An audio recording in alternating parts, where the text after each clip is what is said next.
Good evening. Secretary of State, Mr. John Kerry, my colleague, Minister Nirmala Sitharaman, co-chairs of India-US CEO Forum, Mr. Cyrus Mistry and Mr. Dev Kote, distinguished delegates. I am delighted to welcome all our guests from the United States to New Delhi for the second strategic and commercial dialogue between India and the United States. I hope we have had a pleasant stay so far. Excellency, we attach high importance to this mechanism, which enables us to review the entire gamut of our relationship and develop greater synergy and coherence in our engagements across the spectrum. We began our engagement this afternoon with separate meetings between the foreign and commerce ministers of the two sides.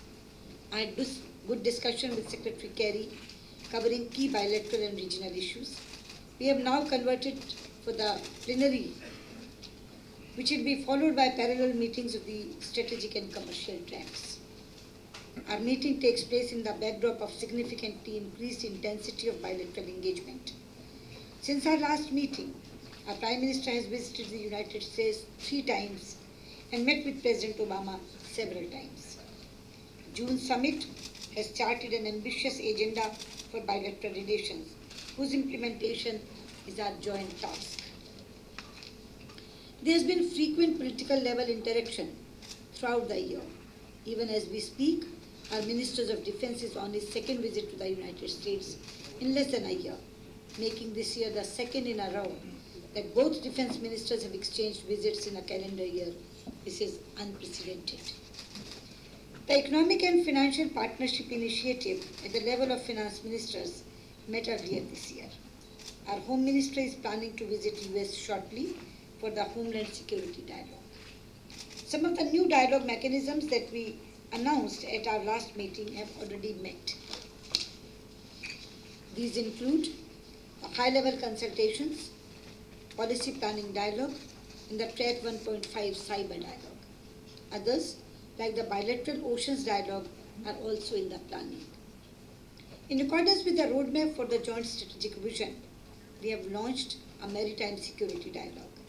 Our trilateral with Japan has moved from dialogue into action in exciting areas of regional connectivity and humanitarian assistance and disaster relief. Excellencies, in view of the rapidly evolving regional and global situation, we look forward to the resuming the meeting of the trilateral with Afghanistan, consultations on Africa and on multilateral issues within this year.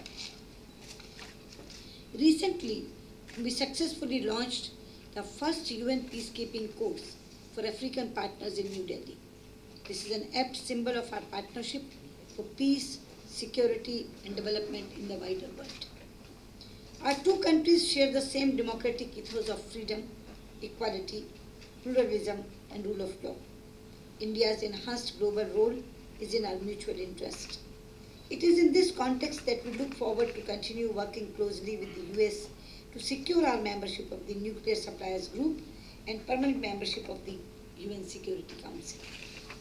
Excellencies, we want to take our expanding defense cooperation to the next stage of co-production and co-development. For this, we need to define the benefits associated with India's designation as a major defense partner of the US during Prime Minister's visit in June.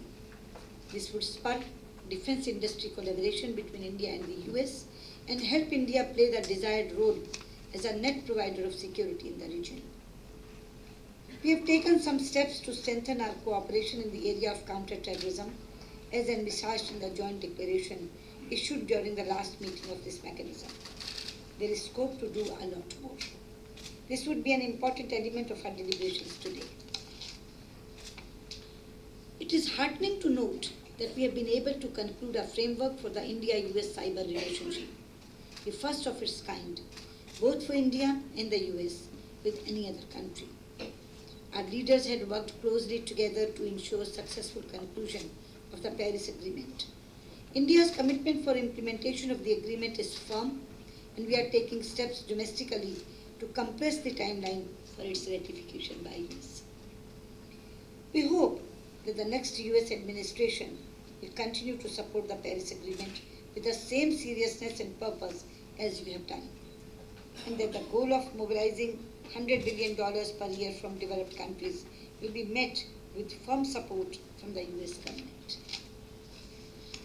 Our partnership in clean energy has reached fresh impetus through launch of several initiatives that are trained and aimed at facilitating clean energy investments from US into India. We need to significantly strengthen our collaboration in this area on a scale that will make it viable for us to make quantum transition to renewable energy away from fossil fuel and achieve our ambitious climate goals. I would also urge the United States to join the International Solar Alliance as an active member, which will be critical for its success. Excellencies, our citizens are studying, living and earning their livelihood in each other's countries like never before. More than 1 million of our citizens are traveling in both directions every year, many of whom we hope will benefit from early implementation of the US Global Entry Program for Indian nationals. The issue of totalization and recent fee hike for H-1B and L-1 visa has affected our people-to-people exchanges, which is a vital source of strength for our relationship. I am sure these issues will be deliberated in depth in the commercial track of our discussion, but I would urge you to find a just and non-discriminatory solution to these issues. Excellencies, science and technology cooperation has created exciting opportunities. The Joint Commission meeting next month will allow our ministers to discuss them in more detail. India will take part in the Arctic Science Ministerial being hosted by the White House, as well as in our Ocean Conference that we are hosting next month. Today, Indian and American scientists are engaged in jointly funded research from atoms to space, combining India's talent with American infrastructure and transforming lives of millions around the world. I am happy that both sides have decided to explore scaling up of funds for the bilateral Indo-US Science and Technology Forum. We would request your support in early conclusion of Engineers and Scientists Exchange Program agreement. Indian and American health professionals have come together to eradicate pandemics and conduct research. We would like to develop our cooperation in the area of traditional medicine. American satellites have been successfully launched on Indian launch vehicles this summer at a great reduction of cost. We would request for positive consideration to our request for policy measure to allow launch of commercial US satellites on board Indian vessels. Excellencies, as our colleagues from commerce ministries and the business community will no doubt reflect, trade and investment has continued to grow and more opportunities are opening after the additional reforms that the Government of India took recently. As India unveils transformative economic programs at home, be it smart cities, Make in India, Digital India or renewable energy, the potential for doing business has never looked more appealing. We see the United States as an indispensable partner in achieving these goals. And this is why we need strategic direction and enhanced oversight on our economic and commercial engagement. To make sure aspirations and interests of our businesses get high-level attention, to guarantee that our commercial relations do not remain transactional, and to foster better appreciation for the strategic priorities of our economic policies. It is with that vision that I hope that you will treat the issue of India's membership of the APEC Forum positively. This has as much strategic significance as it has commercial potential. Excellencies, our leaders will see each other again in a few days from now in China and in Laos. My colleagues and I look forward to productive discussion this afternoon to review the wide canvas of our relations and present our assessment to our leaders. Excellency, now I invite you to give your opening remarks. Thank you. Secretary Kerry. Much for an extremely generous welcome. Thank you for your very comprehensive review. And thank you to India for not only hosting us here today, but thank you for your tremendous cooperation since the last dialogue. We've been building steady progress. We're delighted to be here. Secretary Pritzker and Minister Sitharaman, it's a pleasure to be with both of you today. There is such a symbiosis, such a synergy between our sectors today. I've often said that economic policy is foreign policy, and foreign policy is economic policy in today's world. So we are joined at the hip in this endeavor, and we really appreciate the joint efforts of our teams. I want to say a warm welcome to all of the delegations here, and a thank you to every member of each delegation for all of the hard work that has been done. And I also want to thank Cyrus Mistry, the chairman of Tata Group, and also the CEO of Honeywell, Dave Cody, a good friend of mine. We're delighted with the private sector leadership and the private sector contribution to the dialogue that we will have here. I'm personally very honored to be back in New Delhi and to participate in the second strategic and commercial dialogue between our countries, and we couldn't come at a more important moment. As we begin this dialogue, I hope everybody here will take pride in all that we have accomplished in recent years, and also obviously commit to all that we need to accomplish still as we seek to support one another's growth, our vitality, and particularly in today's world, our security going forward. Our countries have deepened our cooperation on defense, counterterrorism, and cybersecurity. Our armies and our navies hold joint exercises that keep expanding in size and scope, and that now includes thousands of troops every single year.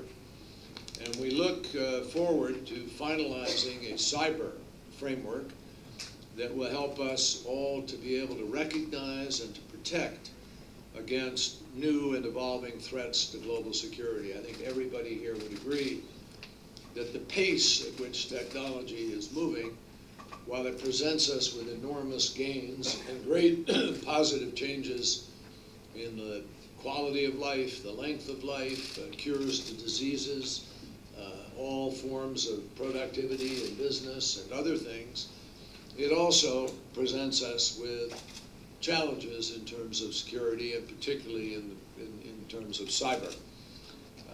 So our economic and our commercial ties, as Secretary Pritzker and Minister Sitharaman will highlight, those are also becoming stronger, but we will leave them to describe what is happening in those sectors. I think everybody would agree, though, that in both sectors, security and economics, we have room to be able to further grow and to expand our two-way trade, our investment, but also to solve security problems in doing that. I'm speaking specifically of the energy sector, where we have enormous opportunities. One of the reasons that we're all here with a sense of enthusiasm is that India is going to be hosting the Global Entrepreneurship Summit in 2017, and that's an exciting opportunity for even more progress. Our collaboration in battling climate change has really been significant. I thank you, Sushma. I think I spoke to you earlier about this, but and I met with Minister Doval Goyal earlier. We're very grateful for India's joining with the world, and particularly offering leadership that made a huge difference in Paris. Overcoming decades of differences, our governments were among the nearly 200 people that came together there in Paris last December to finalize the most ambitious global climate agreement ever reached, and India and this region understand as well as any part of the world what the consequences of inaction are. So I hope we will work together now to bring that agreement into force soon and to ensure that the commitments made under it are implemented. In addition, we're both focused on preserving the health and the sustainability of our maritime resources, and you referred to this a moment ago, Sushma. I appreciate very much India's participation in the Our Ocean Conference that will take place on the 15th and 16th of September in Washington. We're also working to bring new technologies and financing to help India meet its ambitious renewable energy targets. And today, with Minister Goyal, we arrived at an understanding with our envoy, Amos Hochstein, exactly how we are going to be able to proceed forward to try to work on some of the financing that is essential to meeting India's ambitious goal of meeting its demand, which is a natural objective. We also hope to see our civil nuclear cooperation take shape in the form of new reactors that will deliver reliable electricity to tens of millions of Indian households. More broadly, our efforts in science and space, in education and medicine, are bringing needed solutions to press the domestic and the global challenges. And when India and the United States join forces, the beneficial impacts are felt not only in our own country, but believe me, they are felt by many other countries, not just in the region, but they're felt in the lives of millions of people overseas. And this is especially true in the field of public health, where our researchers and our specialists are leading the fight against outbreaks of the Zika virus, of dengue, and of tuberculosis. So that is just to get things started. There's a lot more for us to review, to discuss, to hammer out over the course of the afternoon, the evening, tomorrow. But the fact is that our plate between our two nations is as full now as it has ever been. And I know that every single person here is ready to dig in and do the work necessary to meet our objectives. This will be the last time that I have the privilege of helping to lead this dialogue. As you all know, we're about to have an election, new administration. But I'm very, very confident that we will continue to strengthen what President Obama has called the defining partnership of the 21st century. After all, the United States and India are both global leaders.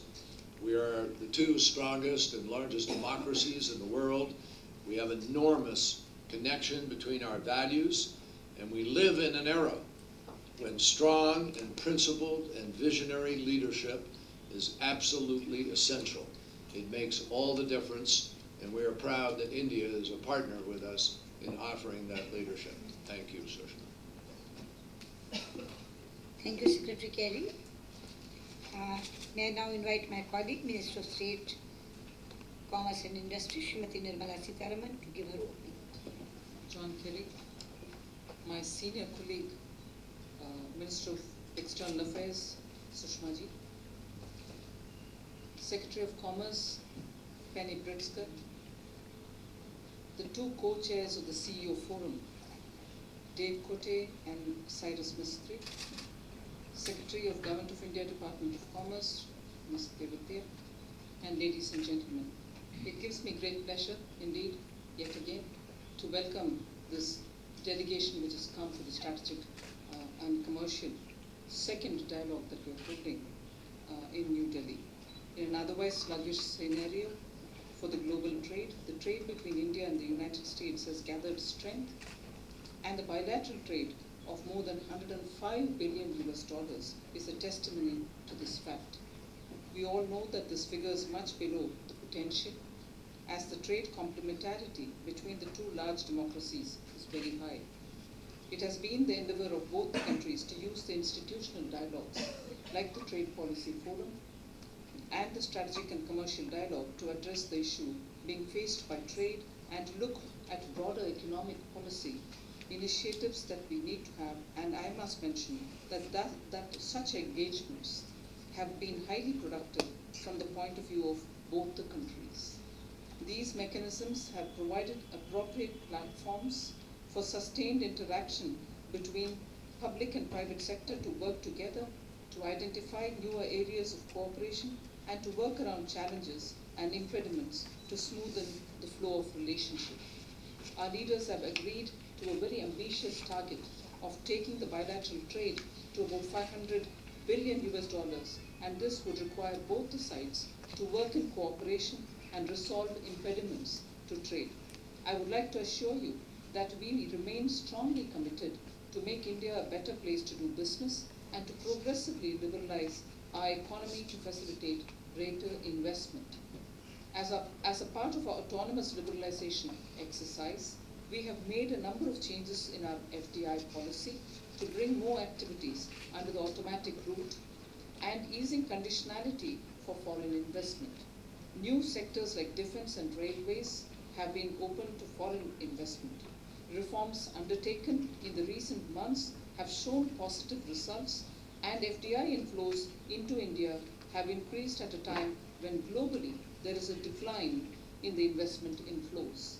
Total FDI inflow into India, which was at about 36 billion US dollars during 2013-14, increased to 44.2 billion US dollars in 14-15, and further increased as during the year 2015-16, India received 55.4 billion US dollars as FDI.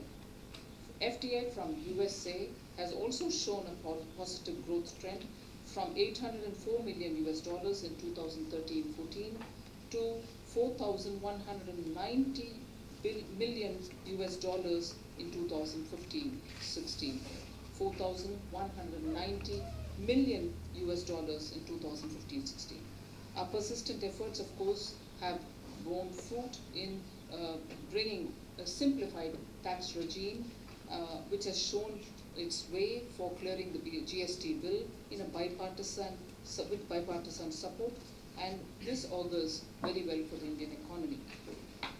As part of our Ease of Doing Business initiative, we have taken a number of strong steps which have resulted in raising India's rank a notch higher with the World Bank Ease of Doing Business report. The e-biz portal has helped in providing a one-stop shop for the investors to apply for different services. The integration of the state governments on this portal has further strengthened and expanded the number of services offered through this platform. Our decision to open commercial courts is intended not only for speedy disposal of commercial disputes, but also to reinforce investors' perception of India as a preferred investment destination. As part of our Ease of Doing Business initiative, the customs authorities have introduced single window interface for facilitating trade, which allows the importers and exporters to file only one common declaration on the customs ICE Gate portal. Our initiative in e-trade has resulted in slashing the documentation requirement for exporters and importers. I'm pleased here to note that there were significant progress on the recommendation of the CEO Forum, as well as under our 4 work streams, namely on standards, on ease of doing business, on innovation and entrepreneurship, and finally on infrastructure and smart cities. In the last 1 year, we have had interactions with Reverse Trade Mission, which visited from the United States, and collaboration between Ministry of Finance and the US Treasury related to floating of municipal bonds to generate additional resources. We also saw the envisaged goal, such as exchange of information and best practices on cross-border trade, reforms in commercial law have provided positive inputs to facilitating ease of doing business. There has been significant progress in trading across borders as a parameter. There has been a lot of interaction between the teams to understand and adopt best practices relating to ease of doing business, and we look forward to a more robust engagement in 2017. Under the Innovation and Entrepreneurship work stream, it was agreed to share best practices in promoting a culture of innovation and creation of sister innovation hubs. In pursuit of our government's policy of minimum government and maximum governance, there has been a conscious effort towards making India a global hub for innovation, for design, and for development. The Startup India and Digital India initiatives are expected to provide the platform for entrepreneurs to pursue their business ideas in a conducive environment. It is worthwhile to mention here that India jumped from the rank number 81 in 2015 to 66 in 2016 as per the recent Global Innovation Index report. Global collaboration is one of the most important enablers in transforming conventional hubs into innovation hubs, and India and US collaboration in strengthening innovation clusters for mutual benefit is a step in the right direction. Both sides should identify and pick up some high growth potential hubs in the two countries and facilitate partnership in other areas of technology, design, and so on. The launch of the India-US Innovation Forum in New Delhi yesterday was a good beginning, and I'm confident that the exchange of ideas and best practices on an ongoing basis would help entrepreneurs of the two countries. On the standards front, there has been substantial bilateral engagement, and we expect the engagement to be strengthened further. CII is progressing with the development of standards portal in collaboration with ANSI, the ANSI, and we expect to launch the first version in September 2016. The engagement between the National Physical Laboratory on the Indian side and NIST on the US side has seen some tangible developments, and we are looking forward to a more robust engagement in this area too in 2017. In addition to our bilateral engagement, we are working closely with the US and our other key stakeholders in important international forums, including the WTO and international financial institutions like the World Bank and IMF, and the UN Security Council for institutional reform and unfinished agendas. We are negotiating some important regional and mega-regional free trade agreements with our partners like the RCEP and India-EU PTIA. Some of our stakeholders have raised concerns regarding measures which have potential to act as barriers to the movement of natural persons and professionals. The concerns of our government in this regard have been conveyed in the past, and we could hope that specific measures like these having potential to adversely impact our trade are avoided. We have tremendous optimism regarding the promise and growing realization of our potential for trade and investment. Ladies and gentlemen, the onus is squarely on all of us to work together to strengthen the partnership between India and the US, as this partnership will have a significant role in shaping the new global trade. I look forward to continue the momentum of our bilateral engagement between the governments and the business on both the sides for ensuring positive and balanced outcome of this engagement. I wish to thank all of you all, each one of you, for being present this afternoon. Thank you. Thank you, Nirmala. Now I request US Secretary of Commerce, Penny Pritzker, to give her opening remarks. Thank you. Along with my colleague Secretary Kerry and with Minister Sitharaman, I would also like to extend my thanks to the private sector co-chairs of the US-India CEO Forum, Honeywell CEO Dave Coady and Tata Chairman Cyrus Mistry. Before I begin, I want to congratulate the Modi government on the series of reforms that have been undertaken since our last meeting, in particular on the passage of the goods and services tax. This is an extraordinary accomplishment that has the potential to not only accelerate growth, but to transform the business climate here in India. And once implemented, I know that it will create more opportunities, not only for our Indian and American firms, but frankly for our economies as a whole. During President Obama's historic visit to India for the 2015 Republic Day celebration, he and Prime Minister Modi tasked us, as Minister Sitharaman said, with a very simple yet ambitious goal: to elevate our commercial relationship to the same level as our strategic ties. At that time, we committed to increasing our trade and investment relationship fivefold to $500 billion, aspiring to make it one of the largest in the world. To achieve this aim, our governments have been focused on making it easier to do business between the United States and India. We've been developing India's smart cities and addressing India's infrastructure needs. We've been building bridges between our innovators and our entrepreneurs, and we've been better aligning US and Indian standards. In a very short time, we've seen how this dialogue can make us stronger economic partners. And our challenge at this year's SNCD is to think bigger, to act bolder, and to continue to deliver real results. As Prime Minister Modi said in his recent address at the United States Congress, and I quote, "Let us work together to convert shared ideals into practical cooperation." He is truly a man after my own heart. In today's commercial session, we will advance our practical cooperation on the 4 streams of work that we began last year.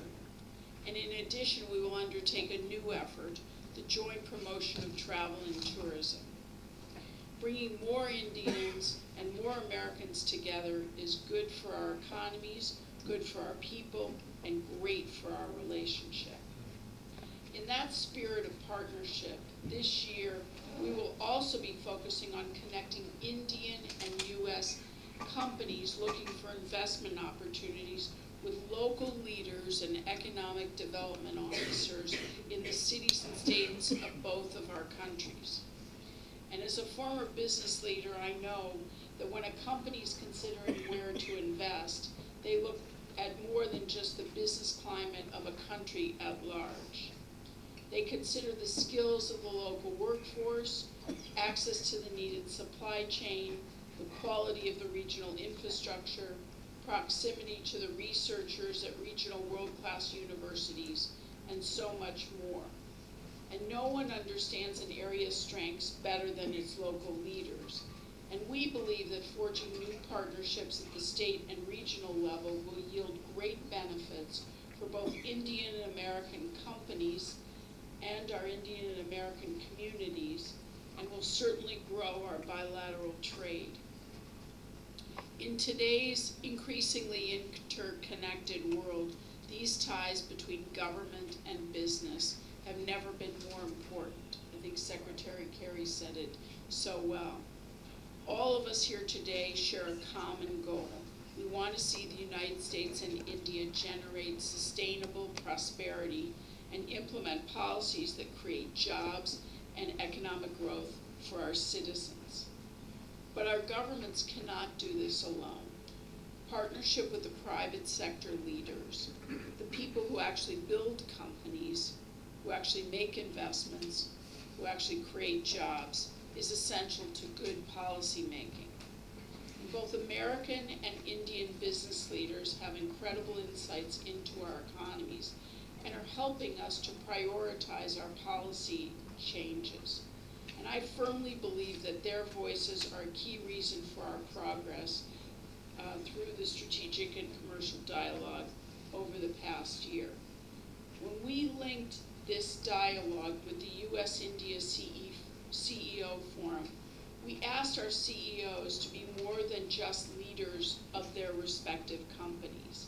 We asked them to serve as emissaries for a deeper, more strategic bilateral relationship between the United States and India. In essence, we asked them to be commercial diplomats. And today, as we embark on the second strategic and commercial dialogue, the strategic and commercial partnership between the United States and India has never been stronger. As Minister Sitharaman highlighted in the data that she shared, we trade more with each other, we invest more in each other, and we do more business together. However, we have more to do. to reach the incredible potential that exists between our two countries. And I look forward to building upon the trust, the openness, and honesty that we've developed. Thank you all very much.